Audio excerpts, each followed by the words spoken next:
Olá, exploradores do conhecimento! Bem-vindos ao segundo episódio da quinta temporada do Eureka, o podcast de divulgação científica do Departamento de Física da UFMG. Eu sou o Luiz, graduando em Física na UFMG. E eu sou o John, mestrando em Matemática também pela UFMG. Nessa temporada, vamos explorar a ciência de uma forma mais acessível e intrigante, então vem com a gente! No episódio anterior, conhecemos um pouco sobre a trajetória pessoal e acadêmica do professor Gilcione Nonato Costa, do Departamento de Matemática da UFMG. Hoje, vamos explorar suas pesquisas no campo de foliações holomorfas e conhecer mais sobre o projeto de extensão Probabilidades no Futebol Brasileiro. Se você acha que matemática e futebol não tem nada a ver, pense de novo. Já imaginou calcular com precisão as chances do seu time ser campeão ou escapar do rebaixamento? É isso que o professor Gilcione Nonato Costa e sua equipe fazem no site Probabilidades e Futebol, aplicando modelos matemáticos para prever probabilidades no futebol. Lembrando que o seu espaço para física é aqui e o tempo é quando você quiser. Professor Gilcione, seja muito bem-vindo a mais um episódio do Eureka. Prazer participar. E vamos começar então com a primeira pergunta, professor. O que exatamente são as foliações matemáticas, professor? Que é o que você pesquisa e como que elas se relacionam com equações diferenciais parciais?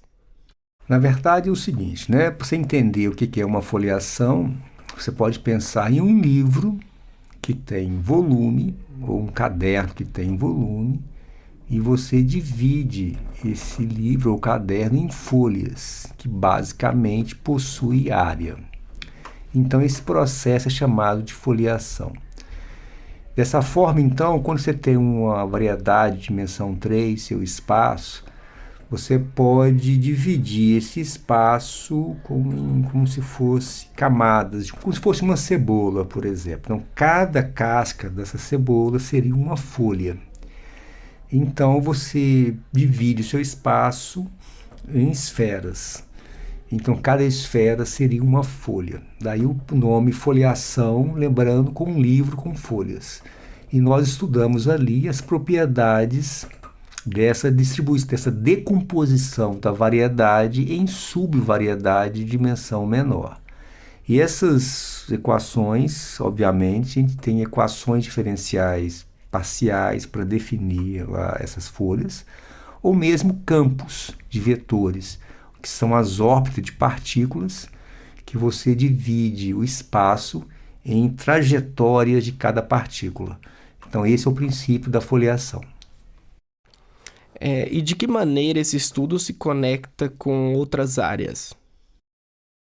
Foliação, na verdade, é uma extensão de conhecimentos, por exemplo, de equações diferenciais. Quando você tem assim, uma equação diferencial, cada partícula percorre uma órbita, então a órbita tem dimensão 1.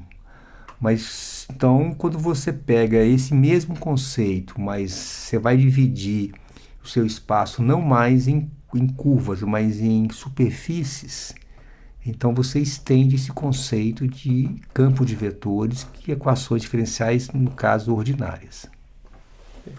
Professor, quais são os maiores desafios de trabalhar com esse tipo de pesquisa?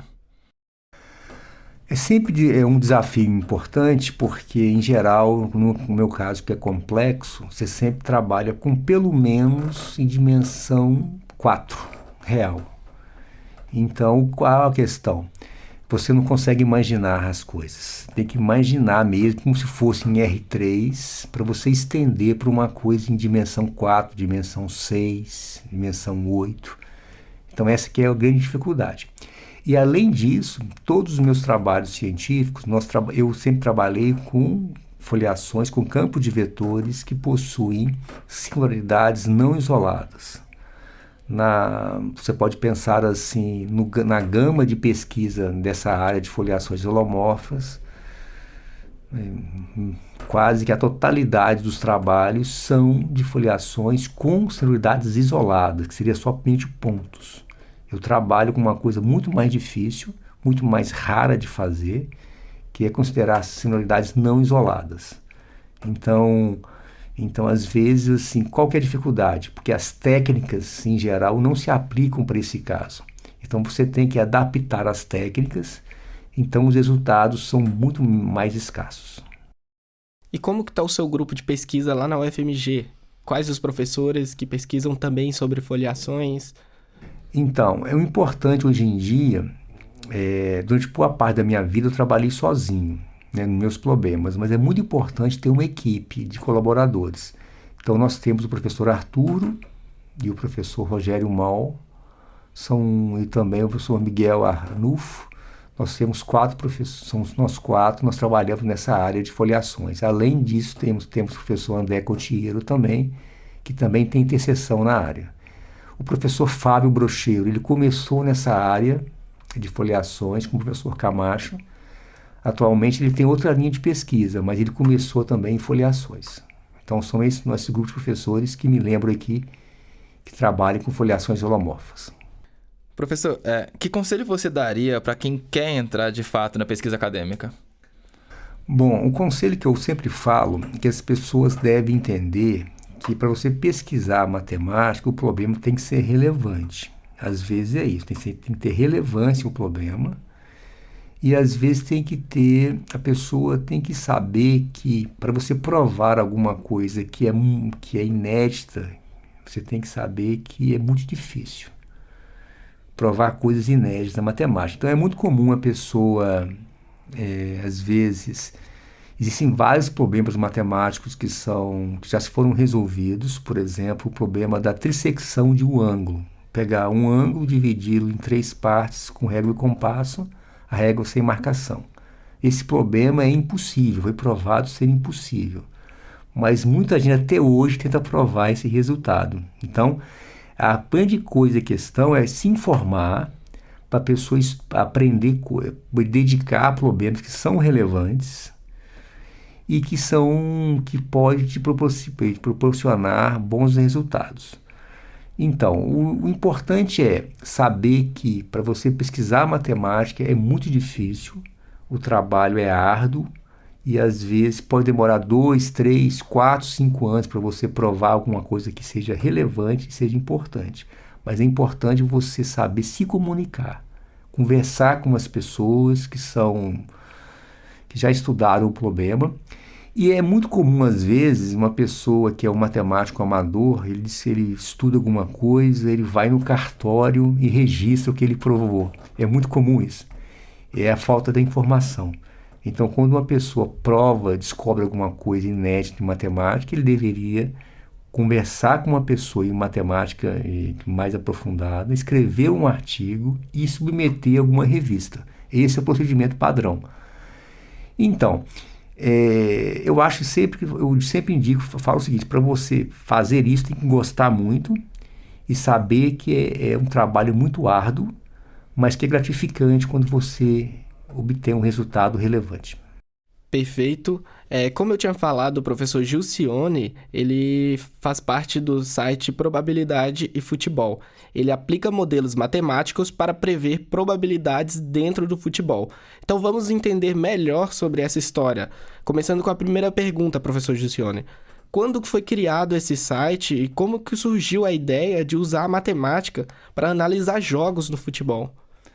Bom, a origem do projeto começou no ano de 2004, quando o meu time de coração, né, também do Luiz também, que é o Atlético Mineiro, vinha numa sequência muito ruim do campeonato, ele corria risco de ser rebaixado, e eu me deparava com uma pergunta que é a seguinte: quantos pontos o Atlético tinha que fazer para não ser rebaixado?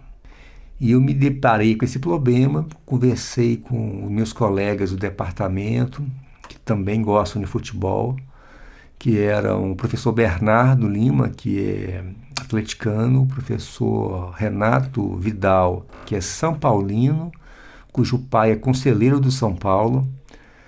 Conversei também com o professor Satuf, na época que ele é americano, e conversei também com o professor Marcelo Terra Cunha, que atualmente está em Campinas, ele é torcedor do Fluminense. E também convidei o professor Fábio Brocheiro, que era uma pessoa que tinha uma boa habilidade em computação. O Fábio, até então, não falava que não tinha time de futebol. Esse é o professor que não tinha time de futebol. É colombiano. Então, ali nós começamos a discutir a questão. Nós estudamos, então nós entendemos como são calculadas as probabilidades. E ao final daquele ano, 2004, eu lembro de um jogo que me marcou muito, foi Atlético Mineiro 3, São Caetano 0. O Atlético venceu aquele jogo e não foi rebaixado. E eu ouvindo os meus comentários nas rádios de Belo Horizonte após o jogo, eu decidi então criar esse grupo, formalizar o grupo e fazer a página, fazer o projeto, fazer uma coisa mais formal. E probabilidade é uma coisa que eu acho muito interessante, que a gente percebeu que era uma maneira de divulgação da matemática. Então, como muita gente no Brasil não gosta de matemática, por questões já explicadas pelo baixo nível da qualidade do ensino, as pessoas não compreendem a matemática, mas, por outro lado, o futebol é o assunto mais comentado do país. Então, boa parte da parcela gosta de futebol e é o assunto sempre discutido. Então, é uma maneira que a gente tem de divulgar a matemática, que é uma matéria que as pessoas não gostam, por uma coisa que todo mundo gosta, que é o futebol. Então, conseguiu, aliar as duas coisas. Então, a pessoa consegue entender a probabilidade de uma maneira, um contexto que ela gosta de entender, que é o futebol. Por isso que as pessoas gostam mais, porque elas entendem e elas gostam do futebol e usam a matemática para compreender. A probabilidade no futebol é uma maneira muito fácil de entender. O que nós fazemos? Nós, com jogos realizados, nós conseguimos medir o perfil de cada time, que é basicamente a frequência que ele está ganhando, perdendo ou empatando, jogando como mandante e visitante. E esses perfis são projetados para os jogos não realizados por meio de milhões de simulações. A cada vez que o site é atualizado, nós fazemos 2, 3 milhões de simulações seguindo esse perfil pré-estabelecido. E ao final dessas simulações, nós contamos quantas vezes o time foi campeão, quantas vezes um time foi rebaixado, foi classificado para a Libertadores ou classificado para a Sul-Americana, bem como a pontuação que fez um time ser campeão, a pontuação que levou um time a ser rebaixado. Então a gente consegue saber a probabilidade do time ser campeão seria o quê? É o número de vezes que ele foi campeão nas simulações, por um total de simulações. Então nós sabemos, dentre todas as possibilidades possíveis, a gente sabe contar, estimar de uma forma mais precisa a probabilidade de ser campeão. O que te motivou a abrir esse site foi sua paixão pelo futebol e seu histórico de atleta, digamos assim, professor? Sim, eu sou de uma família de atleticanos. Meu pai é atleticano, irmão atleticano, as irmãs atleticanas, o padrinho atleticano. Então eu estava no imerso, eu cresci vendo Reinaldo jogando, Toninho Cerezo, Éder Aleixo, Paulo Isidório, João Leite. Então eu sempre gostei do Atlético. Então, posteriormente, eu fui atleta do clube de atletismo também. E o que me ligou mesmo foi o sofrimento. Na verdade, eu vi o Atlético, meu time de coração, lutando para ser rebaixado. E o que me fez saber, como matemático, calcular essas coisas. É muito interessante, é o seguinte. Quando um time... Então, há 2 momentos que as pessoas se preocupam com probabilidades que acessam a página. Quando o time dela vai ser campeão, tem chance de ser campeão, ele fica sempre pensando nas probabilidades. Ou quando o time dele está lutando contra o rebaixamento. São os 2 momentos que as pessoas mais procuram probabilidades no futebol. São essas duas. O time lutando pelo título ou lutando contra o rebaixamento. E qual é a visibilidade desse site desde quando ele foi criado em 2005, né? Até hoje? Bom, o site, já em 2005, a gente não fazia divulgação nenhuma, mas teve um jornalista que fez uma procura na internet, no estado de Minas, e nós fizemos a primeira entrevista para o estado de Minas, falando sobre o Atlético Mineiro em 2005, que lutava contra o rebaixamento, que infelizmente ele foi rebaixado naquele ano. Então, naquele momento, o site tinha poucos acessos, 10, 15 mil acessos, começou crescendo, de forma que atualmente o site, quando o site é atualizado ao final de cada rodada, tem mais de 1 milhão de acessos. Então, às vezes, o site cai pela grande quantidade de acessos, chegando a ter 4 milhões de acessos mensais. Isso a gente comprova pelo Google, a gente acessa pelo Google o número de acessos. E é uma coisa gratificante, porque é o site que virou referência quando se fala em probabilidade. É o site mais acessado da universidade, eu acredito, que não tem nada mais acessado que a universidade.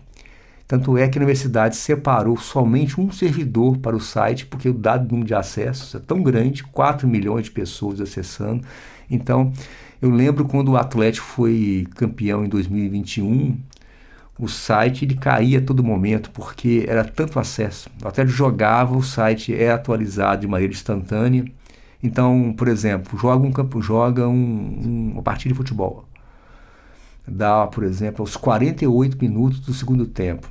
Então, eu costumo atualizar o site, assim, que eu atualizo os parâmetros, rodo o site, rodo o software, que dura em torno de 1 minuto, 2 minutos, para ficar tudo perfeito. Assim, quando eu ouço o apito final, eu atualizo o site. Então, nesse momento, quando eu sempre fiz assim, no tempo da pandemia até então, o site tinha tanto acesso que o site caía. Era impressionante o número de acessos. Mais de 2, 3 milhões de pessoas acessando o site. E você, como principal responsável pelo site, você recebe propostas de patrocínio externo? Como que funciona isso? Nós fizemos uma proposta pela Fundep de aceitar patrocínios. A grande questão, quando eu pensei em patrocínio, eu pensei em empresas no Brasil, em Minas Gerais, por exemplo, como a Fiat, que é uma empresa que se estabelece aqui em Betim, outras empresas, mas a gente só recebe basicamente propostas de sites de apostas, que isso, de uma certa forma moral, não é aceito. Então, claro que eu não faria jamais um comercial de site de apostas. Primeiro porque eu não acredito, primeiro que eu não acho isso correto. A pessoa induzir a pessoa ao jogo, isso não é algo moralmente correto. Então a gente não aceita isso. Eu gostaria muito que o site tivesse uma parceria com alguma empresa de comunicação, com alguma empresa em Belo Horizonte ou no Brasil, mas as propostas que nós recebemos, todas elas são de sites de apostas. Então a gente fica numa forma meio inviável de trabalhar com isso. Não é que eu achei engraçado, porque... Eu achei muito curioso, porque o Atlético, ele proporciona até isso, né? O sofrimento pelo Galo proporcionou uma ferramenta matemática para tentar entender, beleza, quanto falta para a gente ser campeão aqui? É a paixão, né? É a paixão que a gente... Claro que se eu também... Se tivesse sendo cruzeirense ou qualquer outro time, também teria, mas... Como eu sou daqui, Belo Horizontino, atleticano, então o que me levou a pensar nisso foi o Atlético lutar para não ser rebaixado em 2004. Entendi. E, professor, você sente que esse modelo que você criou de probabilidade ajudou a popularizar mais a matemática, pois ele traz um pouco das pessoas que gostam de futebol e gostam de matemática e vê que pode conectar as duas coisas. Você sente que isso ajudou a popularizar a matemática no país? Ah, com certeza. A gente vê isso, assim, por exemplo, eu vejo, assim, comentários esportivos, até então, a pessoa era assim, o time ganhou, somou 3 pontos na tabela. Puxa vida, eu vou ouvir um comentário desse, assim, é óbvio, né? O time ganha 3 pontos, ele empatou, ele só subiu. Então, eu vi que com o site, os próprios comentaristas de futebol passaram a ser mais técnicos. Porque as pessoas têm que entender que a probabilidade é uma medida da incerteza. Então você vê muito jornalista, muito assim, 880, é o pior time do mundo, é o pior jogador do mundo, aquele time é muito ruim, e a probabilidade nos permite tratar com a incerteza. Um exemplo claro, por exemplo, que eu sempre falo, uma pessoa que tem 1,80 m é uma pessoa alta? Qual seria a pergunta? Qual seria a resposta? Alto ou não? Olha, depende, né? Se a pessoa está jogando, por exemplo, basquete, é uma pessoa baixa, 1,80 m. Se uma pessoa vai jogar 1,80 m, faz ginástica, ela é uma pessoa alta, muito mais alta do que deveria ser. Então, o fato de ser 1,80 m você tem uma incerteza para falar se ela é alta ou não. A mesma coisa vale para a probabilidade. Por exemplo, atualmente, começar o Botafogo ou o Palmeiras. Ele é um bom time, ele vai ser campeão? Eu não sei responder isso.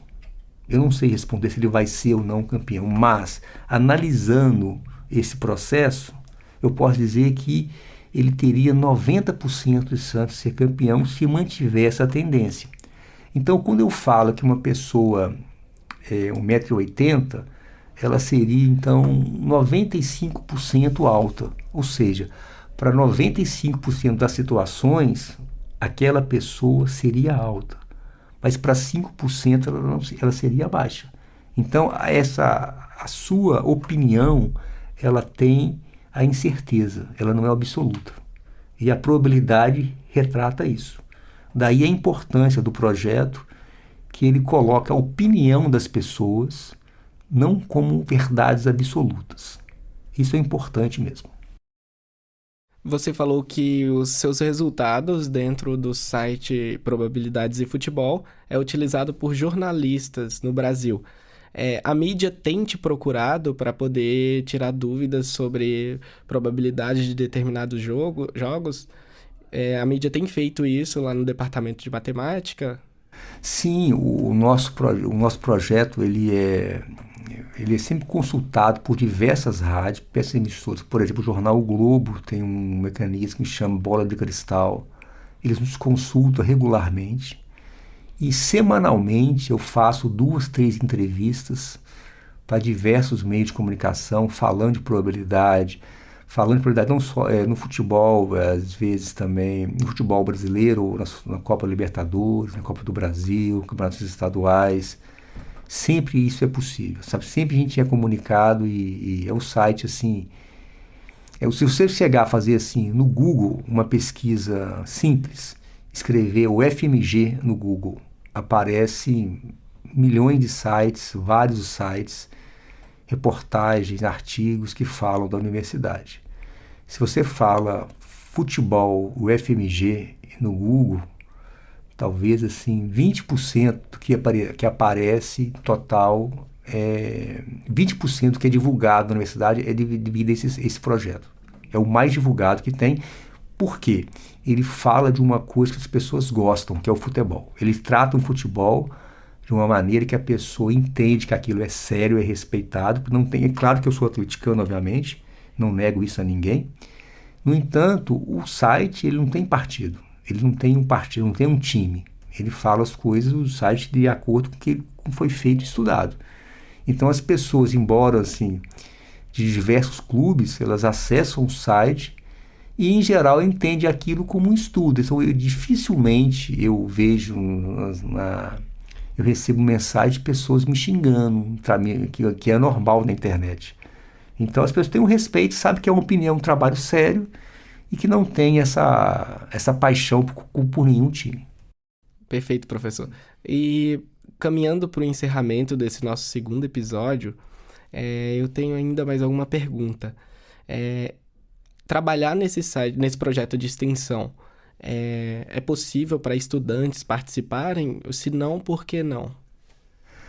A grande questão é o seguinte, né? A gente pode falar de maneira muito simplória que nós temos um modelo para calcular a probabilidade. E a grande coisa importante é que esse modo de calcular a probabilidade não é um método muito avançado de matemática.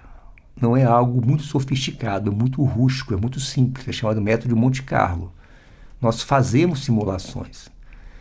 Então, a dificuldade do método é você medir o perfil de cada time. Então, por exemplo, um time empata com o líder do campeonato. Tem um peso, o mesmo time empata com lanterna. Empatar com lanterna tem um peso, aumenta a probabilidade dele perder jogos. E se ele empata com o líder, ele aumenta a probabilidade de vencer outras partidas, porque ele empatou com o melhor, obviamente. Então, essa maneira que é pessoal, de você avaliar o desempenho, esse peso do empate, por exemplo, um time vence o líder do campeonato, tem um peso muito grande. Se ele vence o lanterna, tem um peso muito menor. Então, essa maneira de medir o desempenho é pessoal. Mas a partir que você meça esse desempenho, você projeta esse desempenho para os jogos não realizados, por meio de simulações. Então, esse processo é simples, não é sofisticado, e tem resultados assim, por pessoas que têm métodos diferentes e têm resultados muito próximos, que mostra a convergência de qualquer método.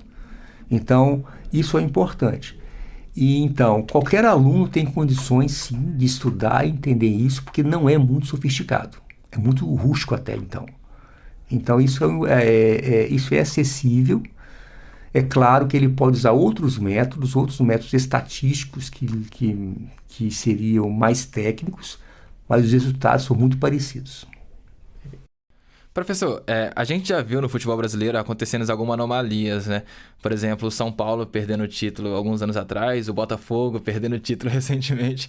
Então, existe alguma rodada do brasileiro ali onde, beleza, eu posso confiar que agora é muito provável que o meu time ganhe, ou essas situações realmente é muito difícil de você definir um ponto ali onde o raio de convergência para a posição final do brasileiro seja muito próximo do final?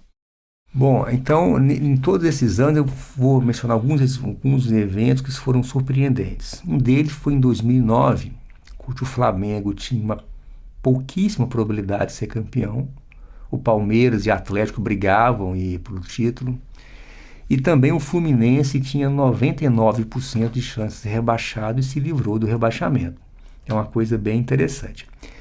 Daí, as pessoas falam assim, é muito comum, né? Falar assim, o Fluminense tinha 99% de cair e não caiu. Então, o problema, o modelo está errado, né? Porque as pessoas entendem que tem 99% de chance de acontecer e vai acontecer. Isso não é verdade. A probabilidade não dá a certeza, mas dá a medida que vai acontecer tal evento. Então, eu me falo o seguinte, que em 2009, eu mesmo com o Botafogo no ano passado, no ano retrasado, ele tinha grande chance de ser campeão e não foi campeão, mas o que ocorre?